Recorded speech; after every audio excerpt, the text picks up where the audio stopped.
Bonjour à tous et bienvenue à ma chaîne YouTube. C'est moi encore pour ceux qui sont nouvelles à ma chaîne YouTube. Je m'appelle Jean-Philippe, votre présentateur. Aujourd'hui, je veux faire une vidéo concernant la précision de le SIG 553 ici qui a été créé ou qui a été créé et conçu par l'entreprise JHK. C'est une fusil de GBBR qui est très bien à mon avis. Évidemment, je ne possède que à moi, donc ce n'est pas une trop longue tombe. Donc en termes de durabilité et la fiabilité au long terme, ça reste à savoir si cette fusil sera vraiment solide et fiable au long terme. Autrement dit, l'avenir nous le dira. Oui, l'avenir nous le dira. En tout cas, aujourd'hui, je veux faire une vidéo où je vais axer sur la précision de cette fusil et peut-être un peu plus, je veux parler un peu plus concernant le trajectoire de ce type de fusil. D'habitude, comme c'est souvent le cas, chaque fusil dans le monde de réplique, il y a une mode de la trajectoire, à savoir il va sortir le canon et augmente en termes de hauteur. Il va augmenter, mais après, finalement, il va tourner encore. En effet, c'est un peu plus difficile pour expliquer, mais il y a une trajectoire qui ressemble une courbée, donc c'est ça. Donc par conséquent, si vous tirez à une cible qui est vraiment proche, tu ne dois pas vous ne devez pas régler le optique visueux ici, ou le mire ou le guidon ou le mire arrière, vraiment. En revanche, si vous tirez une cible qui est située dans le milieu de la trajectoire, on devait compenser pour le croissance dans le haut de le point d'impact ou le trajectoire. N'oubliez pas, pour cette modèle, ils suivent une tendance où la trajectoire est une courbée.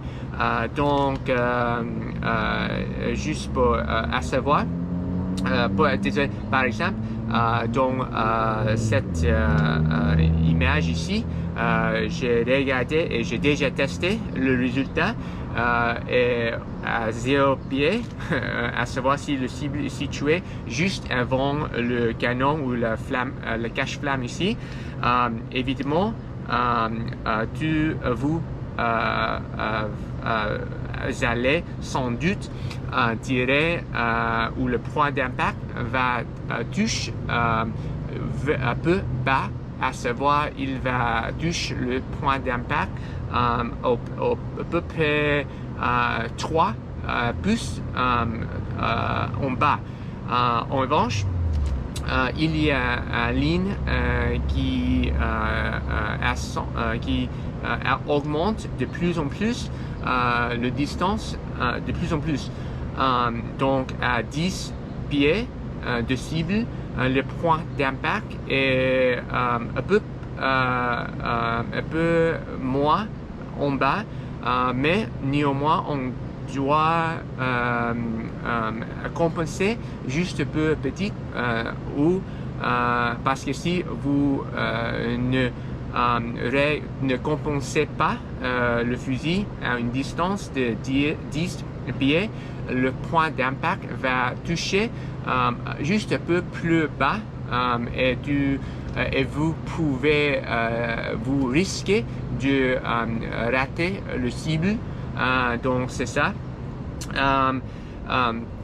Et à la distance de à une distance de 20 pieds ou peut-être 25 pieds, c'est parfait.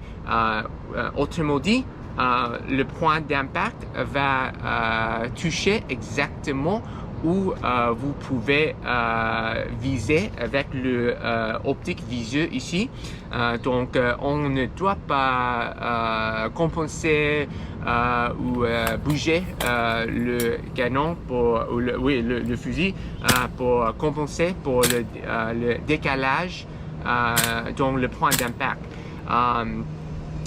Mais ceci dit, à une distance après 30 ou 25 ou 30 pieds, le distance va, il y a un décalage dans le point d'impact, à savoir il va augmenter de plus en plus.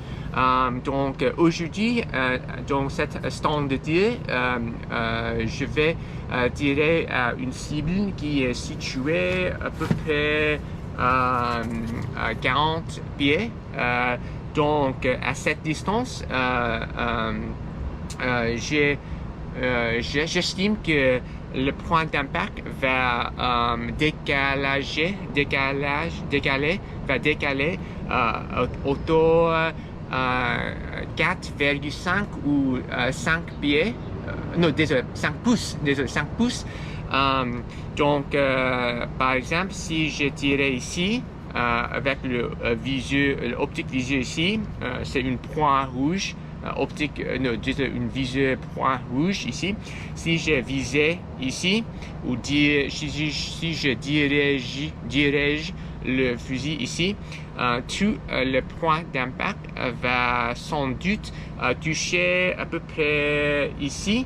Donc évidemment, je vais sans doute rater le cible, ou au moins où je veux frapper le cible. Donc évidemment, dans le cas ici, cette cible est plus grande, et s'il y a un décalage, ce n'est pas un grand problème, parce que évidemment je peux au moins frapper le cible. En revanche, si je veux tirer une cible qui est plus petite, par exemple le disque cible ici, qui est une bio par hasard, cette cible mesure autour de 2 pouces de long, donc c'est vraiment petit. Donc si je mets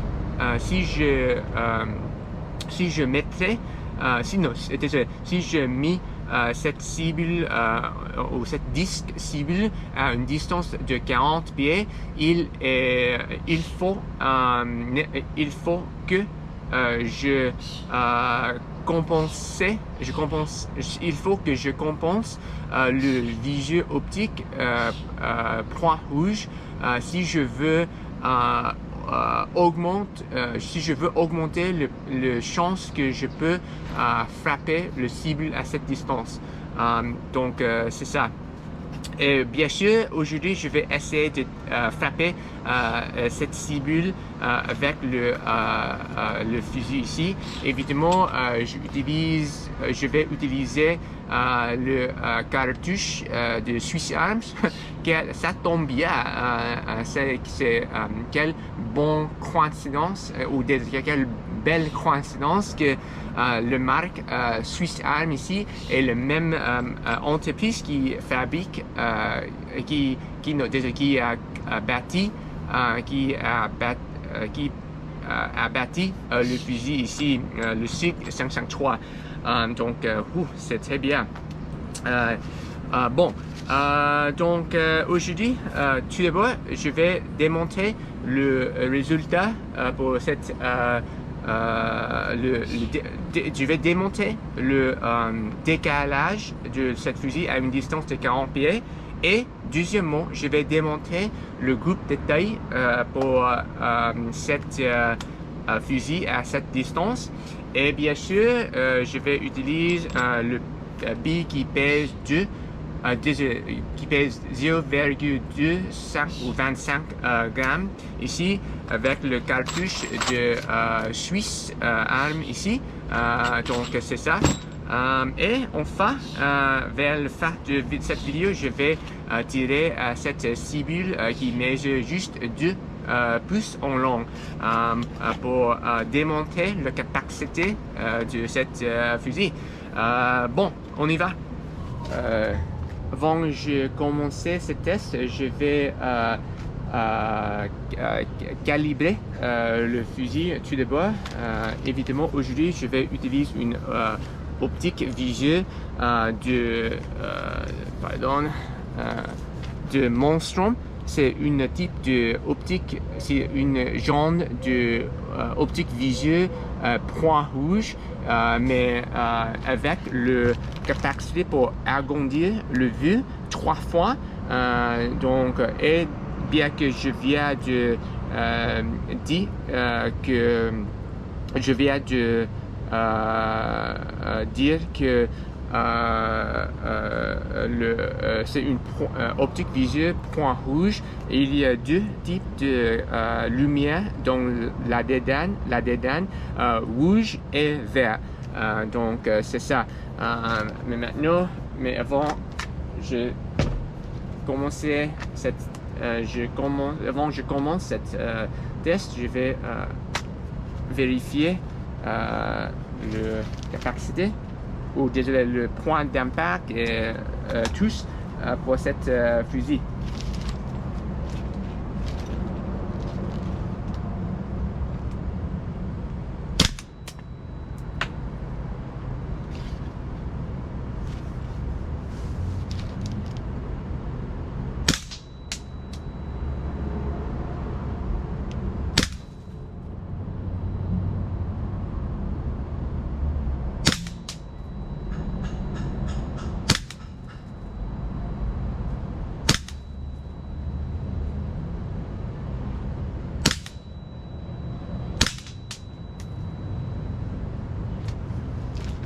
Bon, je pense le fusil est prêt maintenant. Maintenant, je vais installer le cible à une distance de 40 pieds et commence le test pour regarder le résultat.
Et voilà, le résultat, c'est un peu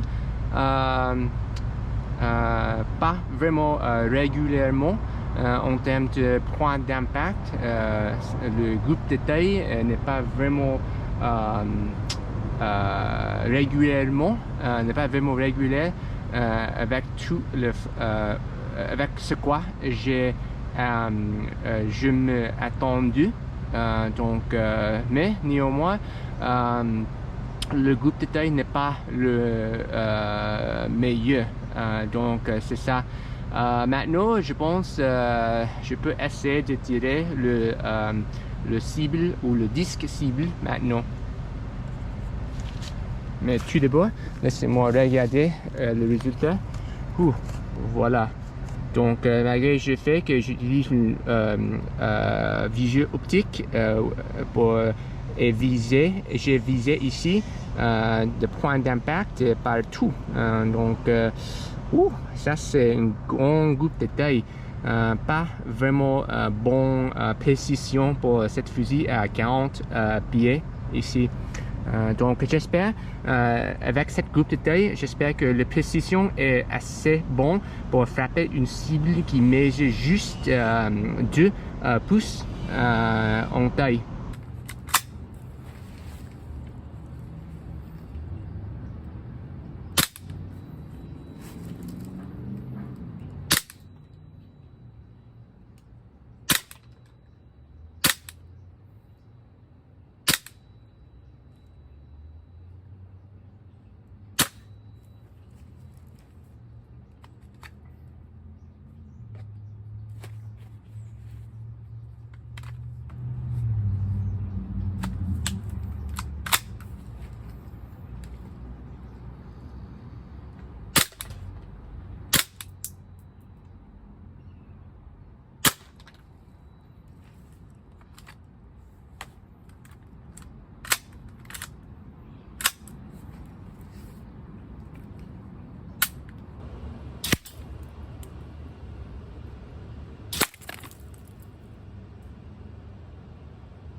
Évidemment, c'était un peu difficile pour frapper, malgré le fait que je visais ici parce que je voulais frapper ici.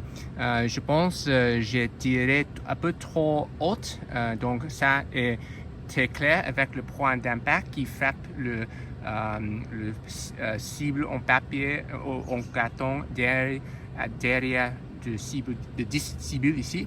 Donc peut-être je vais essayer d'utiliser un autre fusil, à savoir le M733 par Vipertech, et je vais viser ici pour frapper.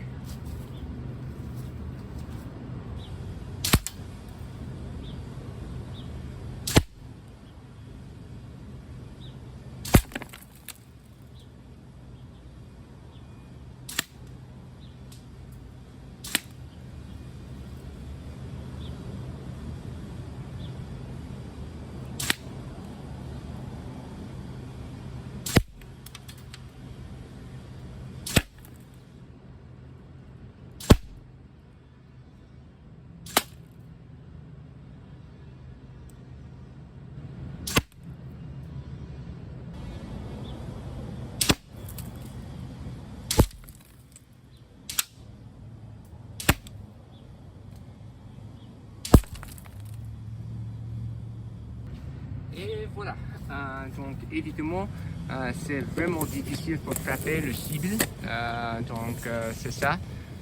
En fin de compte, j'ai dû utiliser le JHK M4 pour frapper parce que le groupe de taille est beaucoup plus meilleur sur le JHK par rapport à celle de Vipertech.